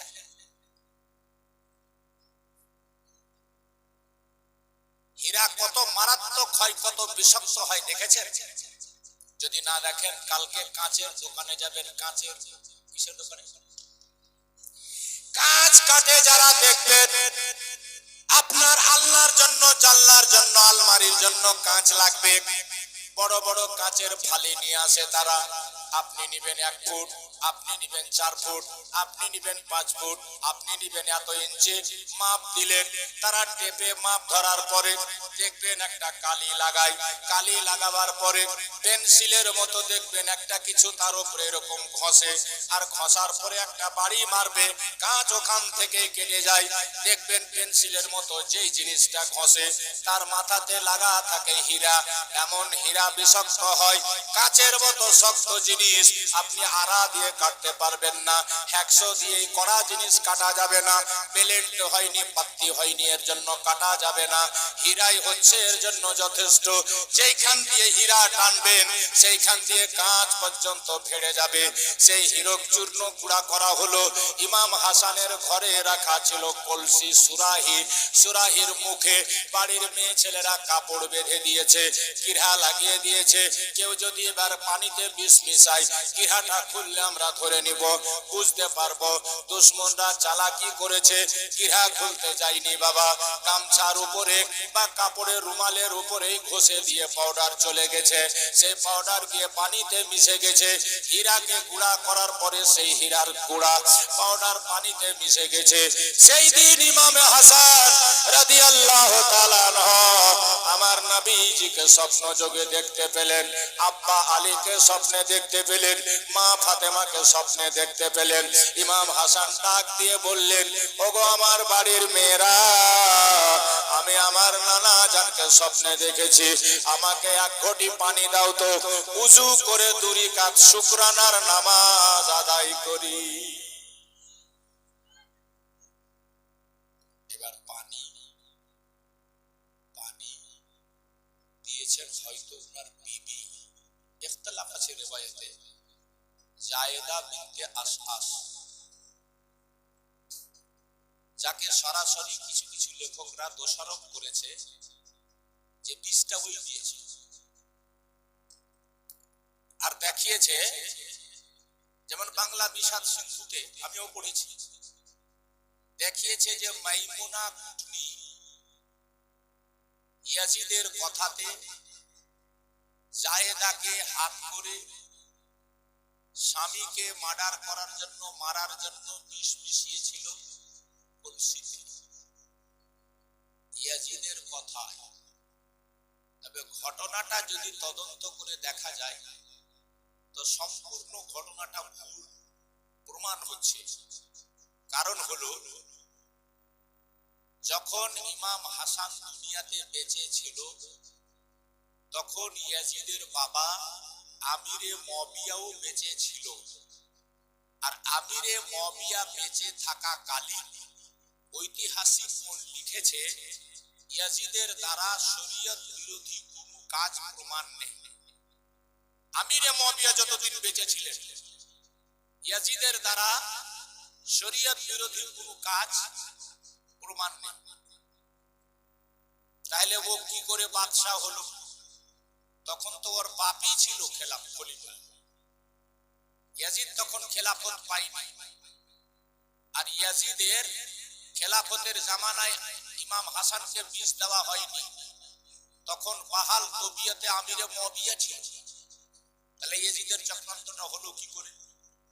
দ্বিতীয় কথা,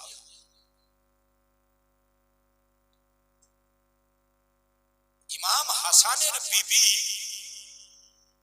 দুনিয়ার কাউরির কথা শুনে ইমাম হাসানকে বিষ দিবে, এটা হতে পারে? জোরে বলেন, হতে পারে?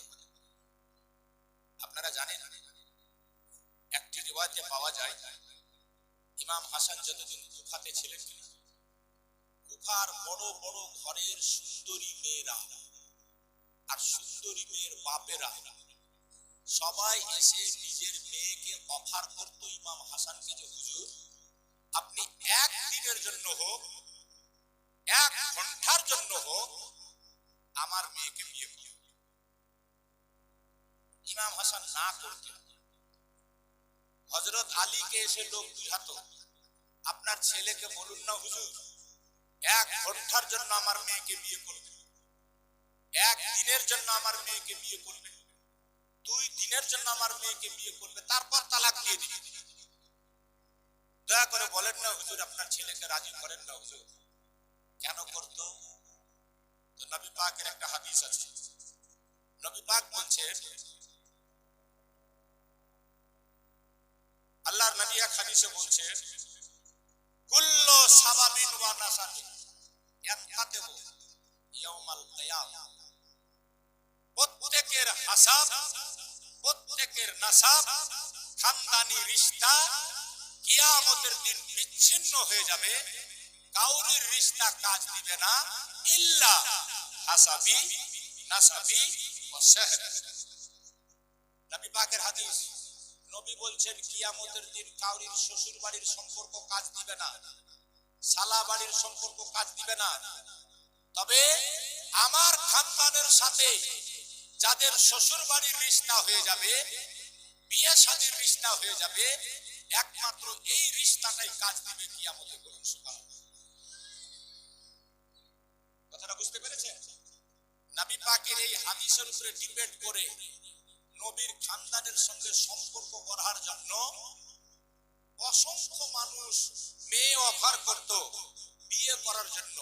ইমাম হাসান হুসেন বাধ্য হয়ে আলী বলতেন, বাবা তোমরা নিজের মেয়ের বিয়ে আমার ছেলের সঙ্গে দিতে চেয়েও না, কারণ হাসান সকালে বিয়ে করে বিকালে তালাক দিয়ে দেবে। বলছে হুজুর 1 ঘন্টা পরে তালাক দিয়ে দেবে, খালি সম্পর্কটা তো হবে।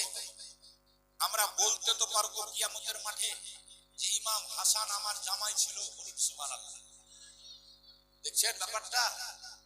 এদের দাম দেখে, এদের শান দেখে, এদের মান দেখে। তো রিওয়ায়াতে আছে ইমাম হাসানকে মানুষকে রাজি করার জন্য, মানুষের মন যেন দুঃখ না পায়, কথা রাখতে গিয়ে অনেকটি বিয়ে করতে হয়েছে। অনেকটি বিয়ে করতেন, তালাক দিয়ে দিতেন, বিয়ে করতেন, তালাক দিয়ে দিতেন, বিয়ে করতেন, তালাক দিয়ে দিতেন। মেয়েরা, বিশ্ব সুন্দরী কোটিপতি ঘরের মেয়েরা ইমাম হাসানকে বলতো, আকা আপনি 1 ঘন্টার জন্য আমাদেরকে স্ত্রী করে গ্রহণ করেন আর তারপরে আপনি তালাক দিয়ে দেন, সারা জিন্দেগি আপনার স্মরণে কাটিয়ে দিব, দ্বিতীয় কোন মরদের মুখ দেখব না। খালি কিয়ামতে পার হওয়ার জন্য। কি ভাবছেন আপনারা?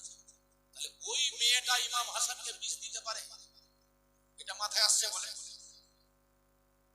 দ্বিতীয়, কোরআনে পাকে আল্লাহ বলেছেন, মাই ইয়াকতুলু মুমিনান মুতাআম্মিদান ফাজাযাউহু জাহান্নাম।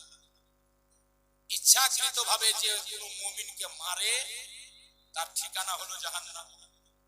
আর নবীর হাদিস বলছে, আমার খানদানের সঙ্গে যে আত্মীয়তা করে তার ঠিকানা জান্নাত। তাহলে দুটাতে তাজাদ হয়ে যাচ্ছে, कुरान और हदीस में टकराव हो जाता है।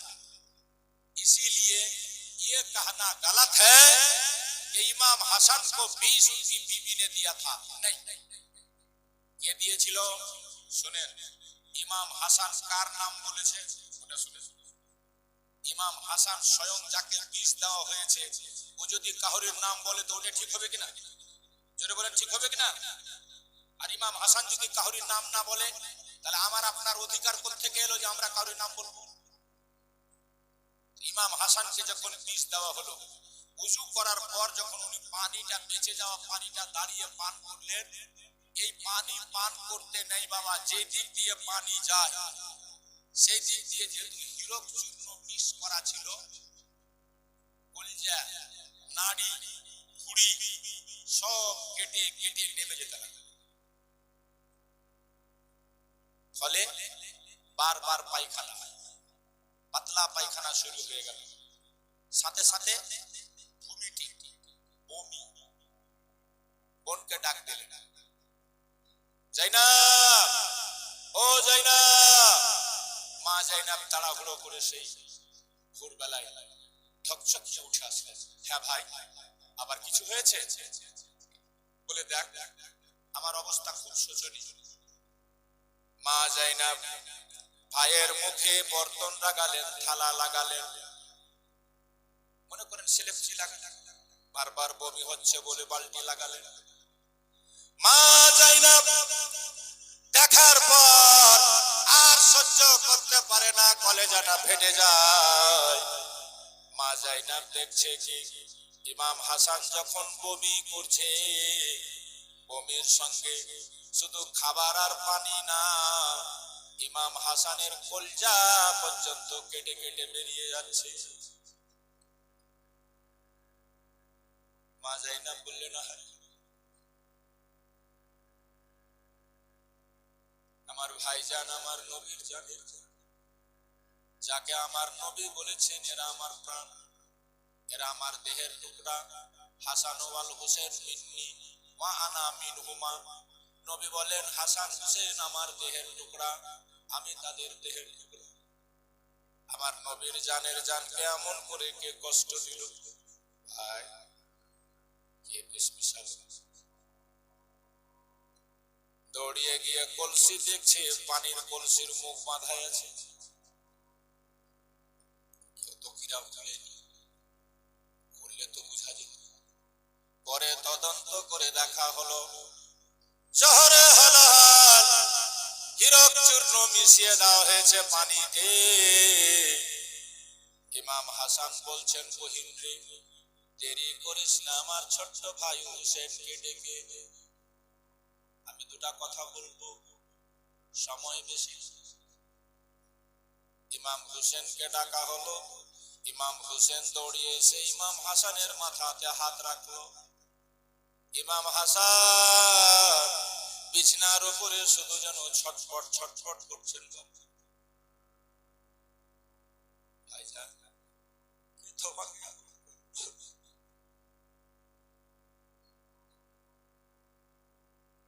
ইমাম হোসেন বলছেন, হে আমার ভাই, কে তোমাকে বিষ দিল বলো।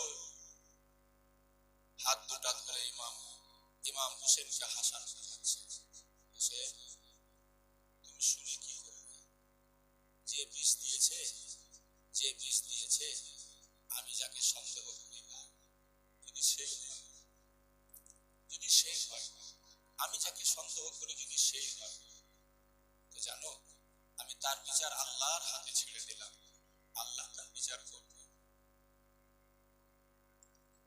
নচেত আমি কাউরির নাম বলে আমার জন্য রক্তপাত ঘটাতে চাই না, কারণ আমি জানি আমি কাউরির নাম বললে হোসেন তুমি তাকে জিন্দা রাখবে না।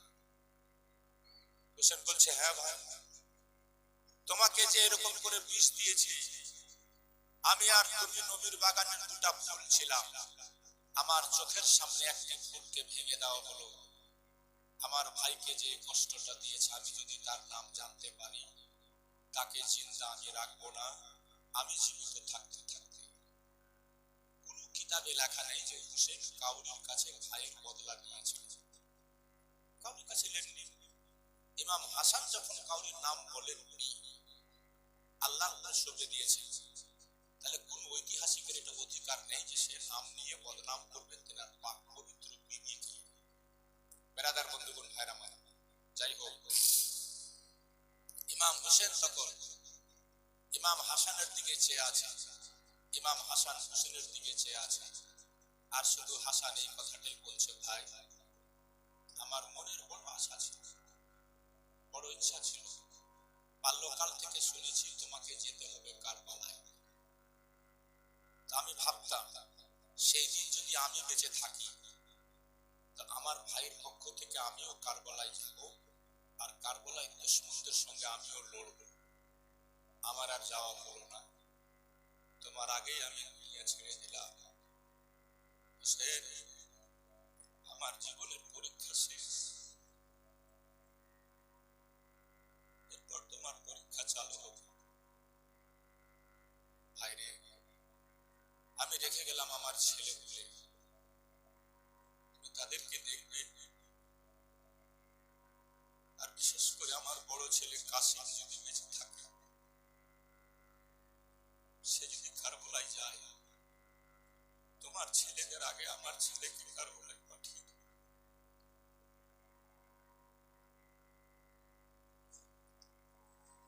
কাসিমের দেহ থেকে যে রক্ত পড়বে ঝরবে কারবালায়, সেটা আমারই খুন হবে, আমারই রক্ত হবে। এভাবে সেই দিন আমার মনের আশাটা পূর্ণ হয়েছে। এ বলে হোসেনের হাত ধরে ইমাম হাসান কিছু কথা বলছে। ইমাম হোসেন ভাইকে দেখার সহ্য করতে পারে না। আমার সত্যিও ভাই, তুমি আমার শ্রদ্ধার পাত্র, আমার বড় ভাই, আমার নবীর বাগানে আমি আর তুমি দুটা ফুল ফুটেছিলাম। দুনিয়ার যে জালিমরা তোমাকে সহ্য করতে পারলো না, এখন আমাকে সহ্য করবে না ভাই। তোমার পরে আমার দিন কঠিন হয়ে যাবে, আর তুমি তো আমার আগেই চলে যাচ্ছ। একটু পরেই তোমার নানা জানের সঙ্গে দেখা হবে, আমার আব্বা শেরে খোদার সাথে তুমি সাক্ষাৎ পাবে, আমার মা খাতুনে জান্নাতের সাথে তোমার দেখা হবে। একটু তোমার ছোট ভাইয়ের সালাম জানিয়ে দিও, আমার জন্য একটু সবর করতে বলো।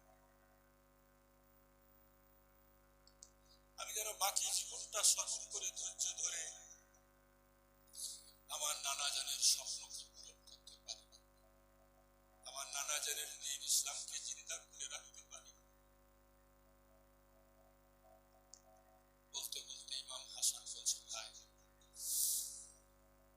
যখন বিদায় নিয়ে চলে যাব আমার মনের বড় ইচ্ছা আমার নানি আয়েশাকে বলিও আমাকে যেন আমার নানা জানের মাজারের পাশে কবর দেওয়া হয়। তবে হোসেন তুমি যখন আমার নানা জানের পাশে আমাকে কবর দিতে যাবে মদিনাতে কেউ বাধা না দিলেও একজন বাধা দিবে তার নাম হলো মারওয়া। যদি সে বাধা দেয় তাহলে তুমি আর বাড়াবাড়ি করিও না, আমার লাশ রেখে কাউকে খুনাখুনি করতে যেও না, আমাকে চুপচাপ নিয়ে গিয়ে জান্নাতুল বাকিতে আমার মা খাতুনে জান্নাতের পাশে কবুল করে দিবে। হোসেন আই তুই একবার আমাকে জীবনের মতো ভাই বললে না,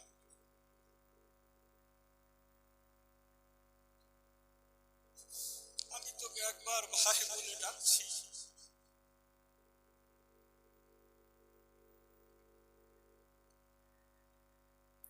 আমার বুকে লেগে যা। আর আমার সঙ্গে তোমার দেখা হবে না, তোমার সঙ্গে আমার দেখা হবে না।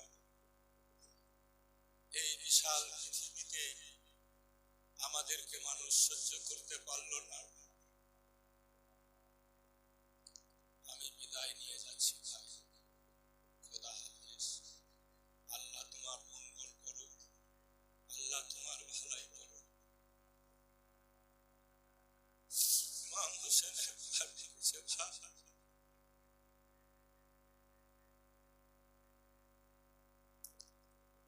আমার ভাই তুমি আমাকে ছেড়ে দে।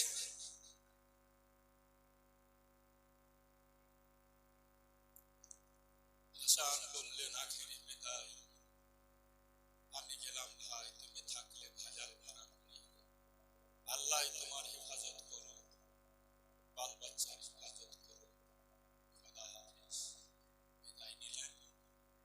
ইন্তিকাল করে পবিত্র আত্মা আল্লাহর সঙ্গে মিলিত হলো। ইন্না লিল্লাহি ওয়া ইন্না ইলাইহি রাজিউন। বাবাজি এভাবে আমার নবীর বাগানের ঘোরা। ইমাম হাসান জালিমদের অত্যাচারের বিষ খেয়ে আল্লাহর সঙ্গে ওয়াদা পূরণ করেছে। রাব্বুল আলামিনের সঙ্গে যে ওয়াদা ছিল সেটা পালন করেছে।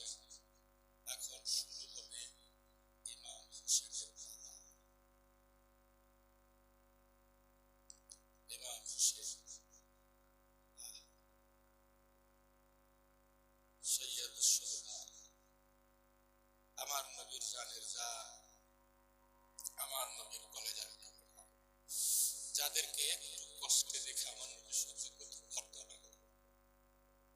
হযরত ওসামা বিন যায়েদ থেকে রিওয়ায়াত একটা হাদিস, উনি বলেন একটা সফরে আমরা যাচ্ছিলাম, আমি ছিলাম, আলী ছিল, মা ফাতেমা ছিল, হাসান হোসেন দুধের বাচ্চা, কোলের শিশু, ছোট্ট বাচ্চা, নবী পাক ছিল।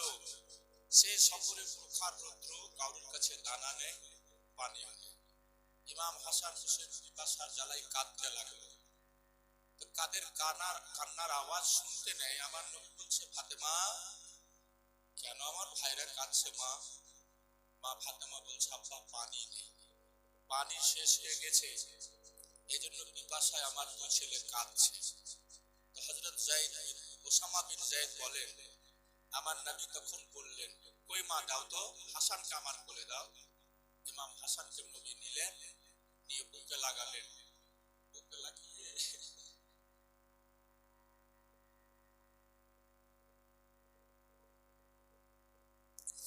সাহাবী বর্ণনা করছে, নিজের চোখে দেখলাম পিপাসা হাসানের মুখে আমার দয়ার নবী হাউজে কাউসারের মালিক নবী নিজের পবিত্র জিভা মোবারককে ঢুকিয়ে দিয়েছে আর হাসানকে চুষাচ্ছে। হাসান নবীর জিভা চুষছে, নবীর জিভা চুষতে চুষতে কান্না বন্ধ হয়ে গেল। নবী হুসেনকে কোলে নিলেন, হুসেনকে কোলে নিয়ে বুকে লাগালেন, মুখে জিভা ভরলেন, জিভা চুষাচ্ছে, হুসেন জিভা চুষছে, কান্না বন্ধ হয়ে গেল।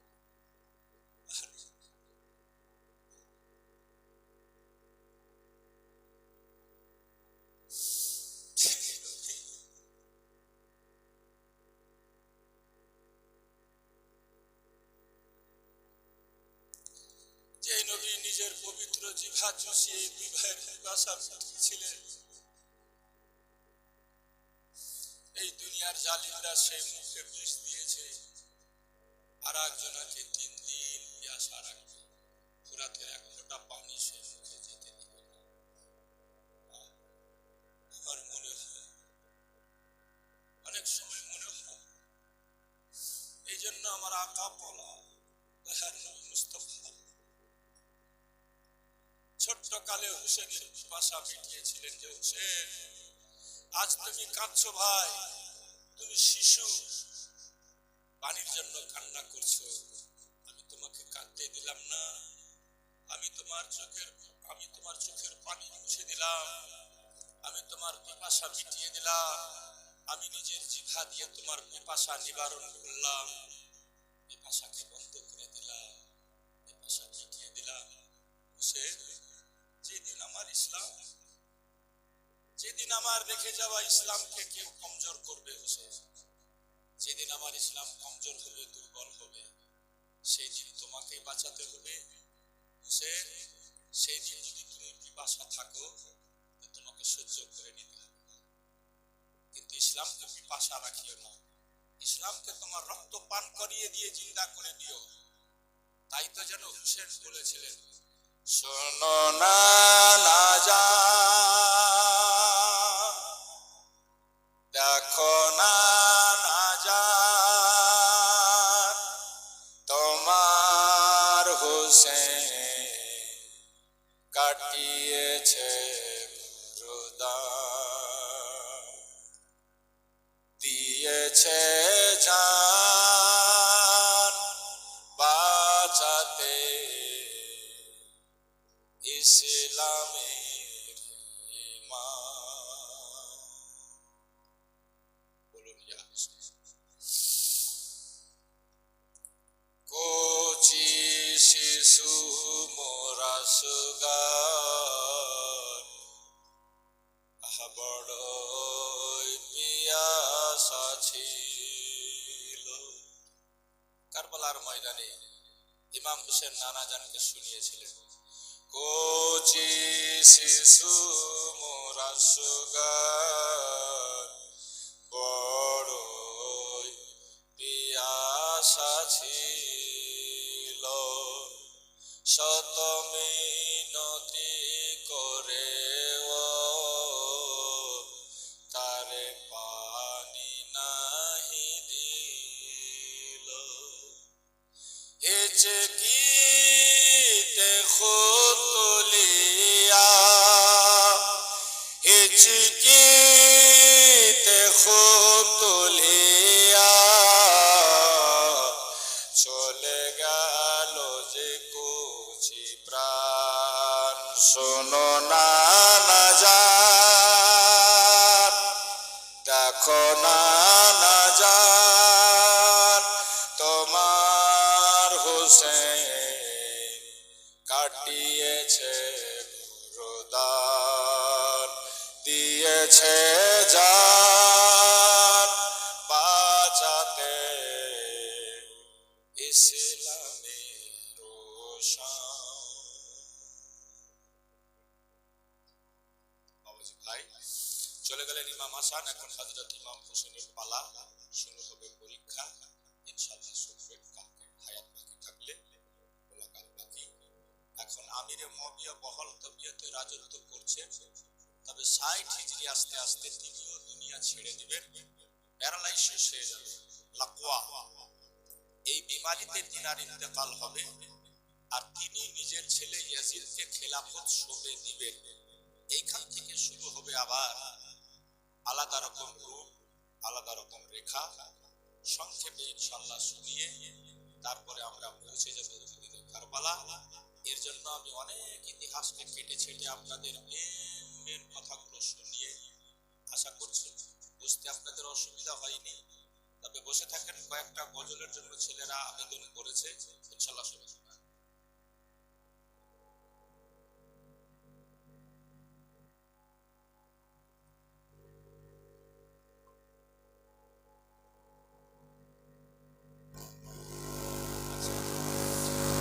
मुफ्ती साहब बोलছেন যে कुछ और भी बोलिए, तो आप लोग राजी हैं क्या सुनने के लिए? ভোরে নিরালা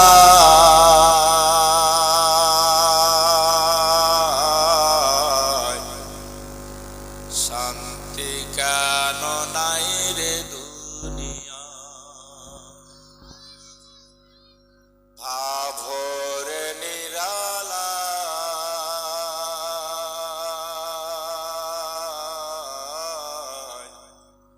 আজ গজব কেন রে দুনিয়া,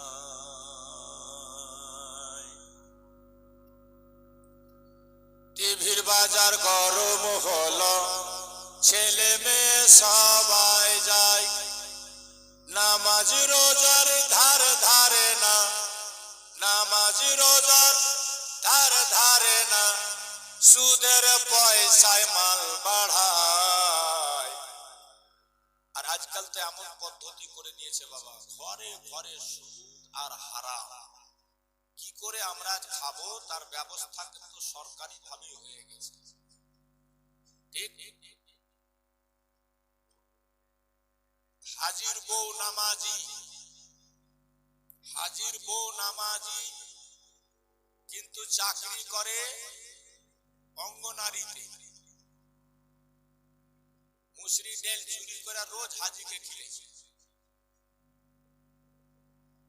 কথা ঠিক বলছি না? ডিম মেরে লিছে, তেল চুরি করে লিছে, তো হারাম খাওয়া হয়েছে।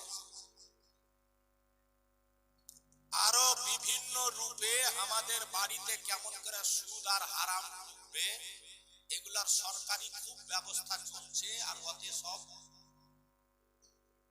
চলছে। যাই হোক, কবি লেখছে, নামাজ রোজার ধার ধারে না, সুদের পয়সায় মাল বাড়ায়, আর সেই পয়সাতে হজ করিয়া ইমানদারের ভাব দেখায়। একবার যদি খালি মক্কা মদিনা ফিরে কেউ ঘুরে চলে আসছে কিনা, আগে মা ওর সামনে ফের আর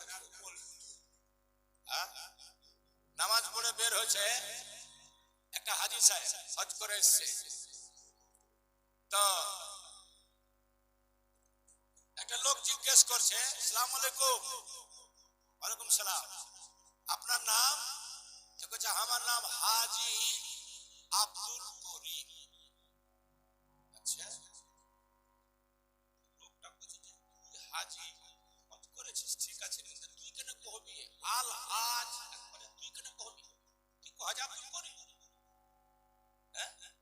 না, নিজে কছে আমি হলাম হাজি আব্দুল করিম। তখন হাজি সাহেব ওকে পুছ করছে, তোর নাম কি রে বাবু? ও কছে আমি হলাম নামাজি আব্দুর রহিম। বলছে এটা ফের কোন না, নামাজি আব্দুর রহিম। বলছে মেয়ে, তুমি একবার হজ করেছো আর তোমাকে কেউ নাম পুছ করছে তো বারবার করছো হাজি আব্দুল করিম, হাজি আব্দুল করিম, আর দিনে আমি 5 বার নামাজ পড়ছি, তো আমি কইতে পারি না নামাজি আব্দুল রহিম? এই তো হচ্ছে অবস্থা। না, আমাকে লোক বলতে পারে মৌলানা উমুক ধুমুক, আমি কেন বলে বাড়াবো যে আমি মৌলানা উমুক? আমি যে ছিল সেই নিয়ম হলো। তো শোনেন, হজ করার আগে আপনার উপরে জাকাত খরচ হয়েছে। জাকাত ওই যে বলছিলাম না, আজকাল সস্তা দেখা পস্তাবে না, খালি সব দৌড়ছে উমরা করতে, নওজোয়ান ছেলেগুলা খুব যেছে উমরা করতে, কিন্তু তার আগে ওর উপরে জরুরি হয়েছে 5 ওয়াক্ত নামাজ, তারপরে ওর উপরে জরুরি হয়েছে বছরে বছরে দেওয়া জাকাত। কেউ যদি পাই পাই করে জাকাত মালের না দেয়, আর ওই টাকা নিয়ে হজ করতে যায় তো হজও হবে না, উমরাও হবে না, খালি পিকনিক হবে, পিকনিক। হ্যাঁ, শুনালেন মশলা। এই জন্য আগে জাকাত, নামাজ যেমন ফরজ, মালিকে নিসাব হয়ে গেলে আপনার উপরে জাকাত তেমনি ফরজ। আজকে বেশিরভাগ মুসলমান জাকাত থেকে দূরে। কথা ঠিক বলছি না ভুল? পয়সা থেকে পয়সা বাহির করতে হবে, এটা সবার দ্বারা সম্ভব হয়েছে না।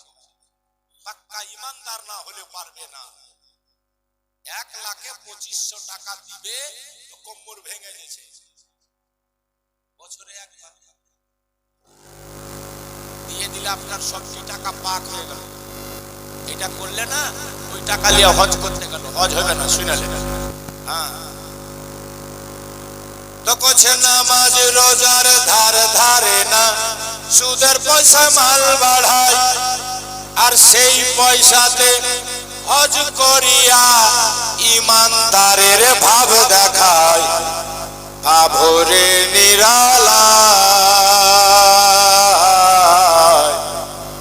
গজব কানোর দুনিয়ায়। ভাবরে নিরালায়, আজ শান্তি কেন নাই রে দুনিয়ায়। নারীরা সব স্বাধীন হলো, কছে পুরুষের আর দরকার নাই। হ্যাঁ, নারীরা সব স্বাধীন হলো, কছে পুরুষের আর দরকার নাই। পুরুষ নিয়া কি করিব, নিজের কামাই নিজে খায়। ভাবরে নিরালায়, আর নিজের পুরুষ লিয়া কি করিব, নিজের কামাই নিজে খায়। আর সাইকেল থেকে শুরু করে রকেট বিমান সব চালায়। ভাবরে নিরালায়। ওই যে আমি বোম্বাই গেছিলাম,